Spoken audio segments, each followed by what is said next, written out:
We took it all. We brought them to our land. An endless night, ember hot and icy cold. The rage of the earth. We made this curse. Carved it in the blood on our backs. We did not see. We could not, but she did. And in the end... What will I become? Senua's Saga. Hellblade 2. Play it now with Game Pass. Hey everybody, welcome to the Single Tracks Podcast.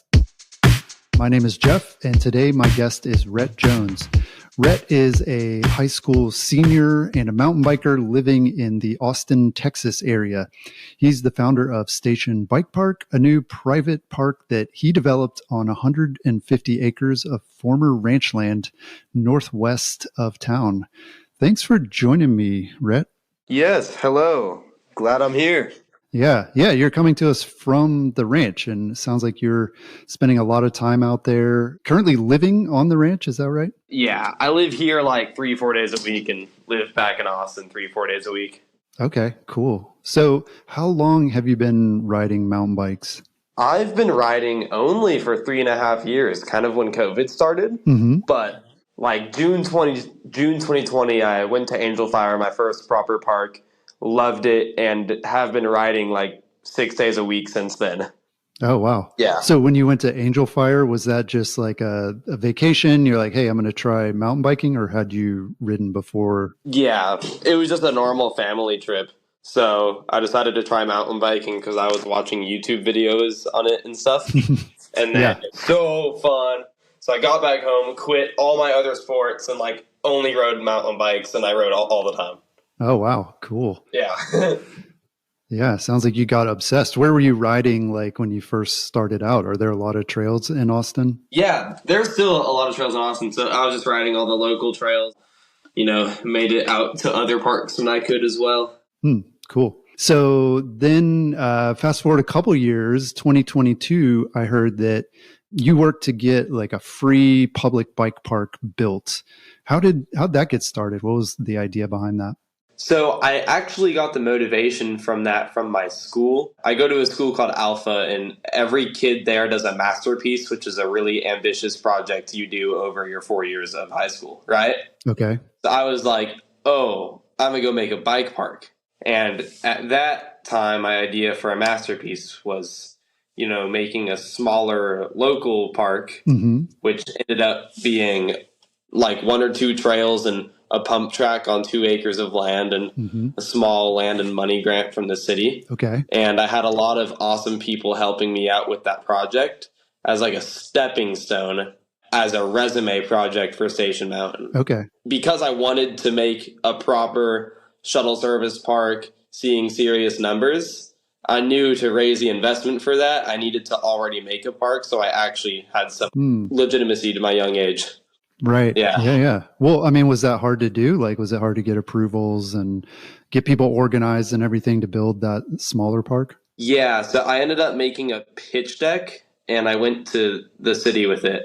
And there were some other dads in the Lakeway area that were super supportive of the idea of the park and of me that helped me out start to finish on that project. Like 3 other local dads in the area that also had a similar dream in mind. Yeah. Well, why didn't you just stop after that? Like, you did your requirement, right? I assume that was enough to get your masterpiece thing done and that, but like, why do a bigger park? Well, for me, I was like, oh, I'm done. I did it. Yeah. But the school is like super ambitious. I mean, Alpha is like wanting every kid to do something that's as hard as being an Olympian. Like, that's their standard. Like, do something that's as hard as being an Olympian, right? Oh my gosh. So I got the school's motivation, but then mainly outside of that, I just got a lot of other entrepreneurial motivation from figures in my life because I was kind of getting more well versed within like the startup and entrepreneurship community. And I loved mountain biking and I loved trail building. Yeah. Like, we have so many riders in Texas to just have a few parks. I mean, not that the parks are bad or anything. It's just you go to Utah with like population 1 million and Salt Lake City area is full of trails. And then Texas is like population 30 million, and we just have a few parks, right? So I saw a huge opportunity to make a proper park that we haven't seen before. Mm-hmm. And then with all the motivation, all that compiling, in January of 2023, my junior year, is when I decided I'm going to make it happen. I'm going to go raise an investment. I'm going to go make this park. Yeah. Mm-hmm. Wow. I mean, so from what I know about Texas and sort of the mountain bike scene there, like there aren't as many trails there, like you mentioned, for having such a large population, in part because there isn't a lot of public land in the state. A lot of it's privately owned. It's private land, yeah. And so, yeah, was that like an opportunity or a challenge? Like on the one hand, I guess there isn't a lot, you couldn't go to like, you know, your city or county and say, hey, like I want to build a huge trail, because they're like, well, we don't have a lot of land. Yeah. And so, yeah, on the other hand, though, like you got to have a private landowner. So was that part of the thinking? Well, the good news about private land is that things can happen really fast. Mm-hmm. The bad news is that it costs a lot of money. Right. Public land, it may take like 5+ years for a project to actually start. Mm-hmm. Yeah. Yeah. Well, I mean, are there already a lot of mountain bikers in Austin that you could kind of tap into for a project like this? Yeah. I mean, there's a ton of support from the whole entire Texas mountain bike community for this park, mm-hmm. but that's not really how I went about raising the investment. Yeah. Yeah. Well, tell us about that. How did you raise the money, and how much did you end up raising? So I literally started by going on LinkedIn and looking up people that had both mountain biker and investor in their profile. And I made like a 10-slide Canva deck and I sent it to them. Oh, wow. Yeah, I was like, here's a 10-slide deck about why this is going to be a profitable bike park and the idea. If you mm-hmm. want to invest, let me know. I did that with like 450 people on LinkedIn, got 5 responses and 2 yeses. Oh, wow. Yeah. And then I went on to local mountain biking Facebook groups. And I was like, hey, if anyone here is a startup investor, like, let me know. I got an opportunity for you. Yeah. Did many people take you up on that offer? I mean, yeah, there's like 2 people that did, because it got so many views and shares. Mm-hmm. And like people who knew a startup investor friend would send it to them. So I did like this random series of online social media networking for about 6 months. Mm-hmm. Until I closed around 20 investors at $358K. Oh, wow. And like 85% of that was also from people that I didn't know previously, like not family friends. It was just from people that were both mountain bikers and investors. Yeah. Wow. And so I assume each of those investors got like a stake in the business. Yes. How much were you able to hold on to for yourself? So it was for equity investing. So the equity investors for the park have $358K at 20%. Mm-hmm. The land investor, like the guy who has the land, has 40% of the company, and then I have the other 40%. Okay. Interesting. Yeah. So basically, like the way that it works is they get a percentage of the profits through the dividends, the people who invested in the bike park. So like they expect to get their money back in a few years. Yeah. Yeah. I want to ask you about that for sure, the dividends and profits. But I'm curious too, were you able to stay on budget, like to get the park open? Were there any surprises that you ran into, like trying to get it ready for business? Yeah. Some things were way more expensive than I anticipated, but there were also some things cheaper than I anticipated. So it ended up working out. I cut it pretty close though. I went from like 358K to 10K. Oh, wow. Wow. Yeah, I know. Yeah. So like there were just random things I had to pay for throughout the build, such as buying electricity for the house. I was like, oh, there goes 10K, or that machine broke. Oh, there goes 5K. Like just things I wasn't expecting. And the big money saver. Where did most of the money go? I mean, out of 380, like what's the most expensive part of it? Just like paying the builders was the most expensive part, and also renting the machines and also making the shuttle trucks. Oh, right. Yeah. Yeah. So I assume you bought vehicles and then had to modify them? Yes. We bought tractors. So we have tractor service shuttles. Okay. Yeah. That makes sense. And it kind of lends to the ranch vibe that I assume you got going. Yeah. We definitely do have a ranch vibe out here. For sure. Yeah. Well, so yeah, I mean, one of my big questions is always like, are bike parks good businesses? Like, is this a business that you were able to like confidently pitch to people and say like, yeah, you're going to make your money back, or you're going to make a big profit on this? Like, are they generally good businesses? It depends. You really need the right location and circumstances. It's working in Texas because we have so many riders and not that many parks. But Yeah. I bet you in a place that's kind of saturated with parks with not that many riders, take, I don't know, the Southeast, for example, they have so many parks already. Like, it's already saturated. I don't know if it would work as well there building a new park, right? Yeah. Yeah. It's working in Texas with the park to people ratio we have. Right. Yeah. I mean, I assume a big part of it too is like the land cost. And it sounds like you didn't actually have to like buy the land. You have sort of like a lease arrangement where, yeah, you're paying like a portion of kind of the value of the land. Is that right? That is correct. I wish I was owning the land, though. If anyone's here listening to this aspiring to make a bike park, definitely get more investment and buy the land. Yeah. Well, I mean, so not owning the land, how does that limit you? Or are you just worried that like, at some point the landowner is going to say, all right, like I got to kick you out. I want to do something else with it. That's not what I'm worried about because we have a locked lease. It's just paying mortgage is a lot cheaper than a land lease. Okay. And owning land is a huge asset. In worst case scenario, you can pay back everyone by selling the land. When you lease the land, like you have no control over it. It's like leasing versus buying a house. Right. Yeah. And as the value of the property increases, yeah, obviously you're not able to capture that upside if you're not the owner.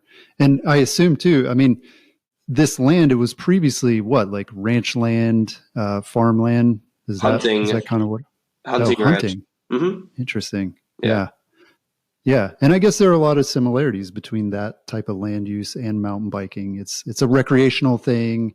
And yeah, makes sense. Farmland wouldn't work because it's just not hilly enough for Texas. Right. I was trying to find what ranch would, have the elevation and the topography. Yeah. Yeah.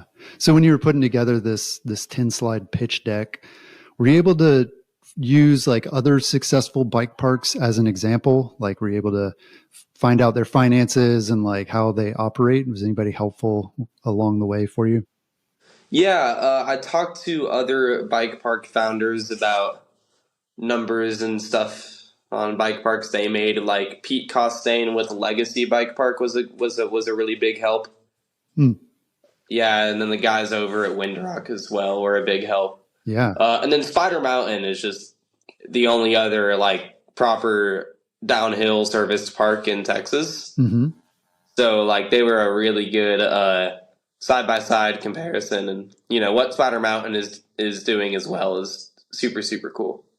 Yeah. Yeah. So right, I was looking at a map and it looks like your bike park is like 20 miles as the crow flies from Spider Mountain. Yeah. Is there like a benefit, you think, to being close to a more established bike park? I think there is a benefit because when people make the trip from Dallas, Austin, San Antonio to Houston, now like they can hit 2 parks during their weekend, right, and really want to go out and ride instead of just kind of riding the same park over and over again. So I really think it's a mutually beneficial thing we have going on with Spider right now. Because we're both at we're both at a pretty like a pretty similar level in park status.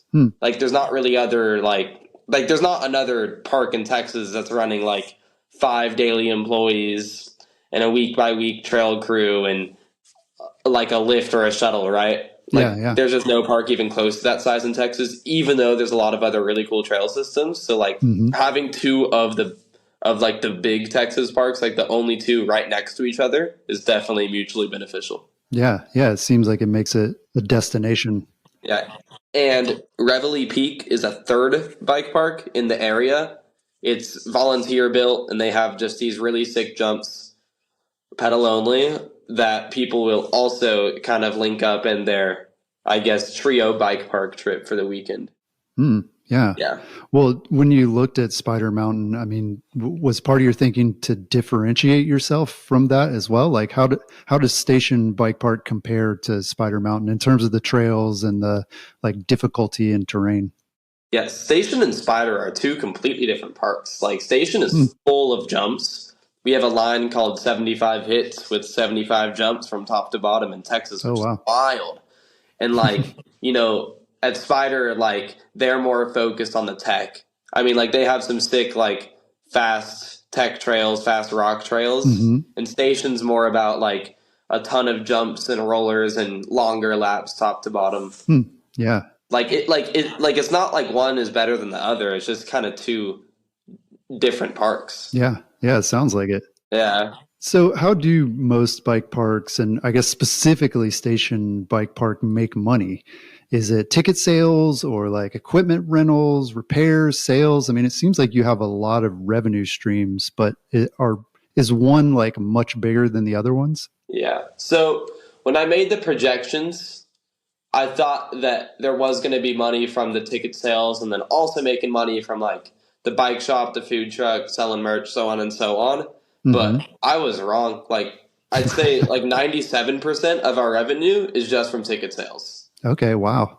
Like almost all of it. I mean, we'll make some money like selling like drinks or candy or working on people's bikes, but it is all from ticket sales. Wow. Yeah. And it sounds like do you have rental bikes there for people to check out? Yes, we do. Like we even have a rental fleet of like 15 bikes, like a fully operational bike shop, and just I don't know. Yes. I guess bikers want to work on their own bikes and bring their own. Right. Yeah. I mean, most people end up bringing their own bikes. Are they bringing like we've never downhill rented bikes or enduro or what kind of bikes? Yeah. Well, for here, it's more trail bikes. Like I'd like 150 travel is kind of best for Station with all the rollers and jumps. Okay. Even though it's not really pedaling, it's just, a roller and jump based park. Yeah. Yeah. Yeah. Well, and that makes sense that's a pretty accessible bike. A lot of people are going to already own a bike like that. Exactly. And like people who want to go to Station are people who've like already tried mountain biking and have their own bikes. So like the most bikes we've ever rented for the day here is like 3. Wow. Even though we have 13 bikes. Yeah. Well, I mean, maybe that's a new market. I mean, it sounds like you were kind of introduced to the sport by, you're on vacation or, you just decided to try biking, downhill biking. And yeah. I hope so. Yeah. I mean, like so far the marketing has just kind of been word of mouth, and the more, I don't know what the word is, involved mountain bike community that really knows and loves Texas mountain biking. I haven't really ventured out into the other spaces of marketing, like, the family friendly stuff for the people who haven't really biked ever. Right. Yeah. So how long have you been operational with the bike park?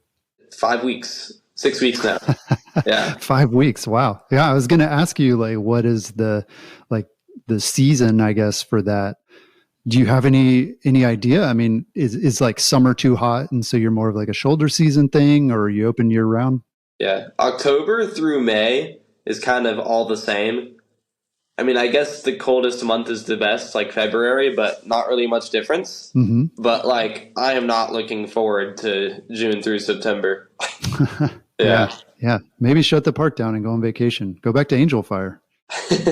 Yeah, I mean, that's what a lot of Texan riders are going to do. We're still going to be fully open, though. I mean, we're definitely going to make the best out of it through, like, misted and shaded shuttles and, like, a completely shaded bottom. So the only time you're actually having a hot experience is on your way down. Like, I think we're going to make it pretty good.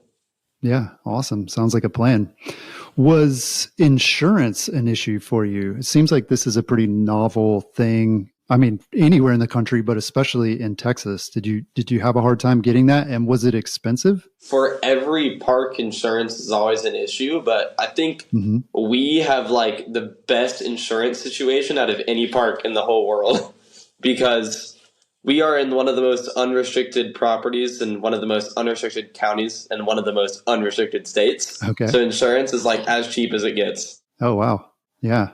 Does that make like waivers a lot easier too, or like? I mean, waivers are even if you have complicated insurance, waivers is not the hard part of it. Like waivers, you kind of just copy another bike park's waiver and change a few words and you're good to go.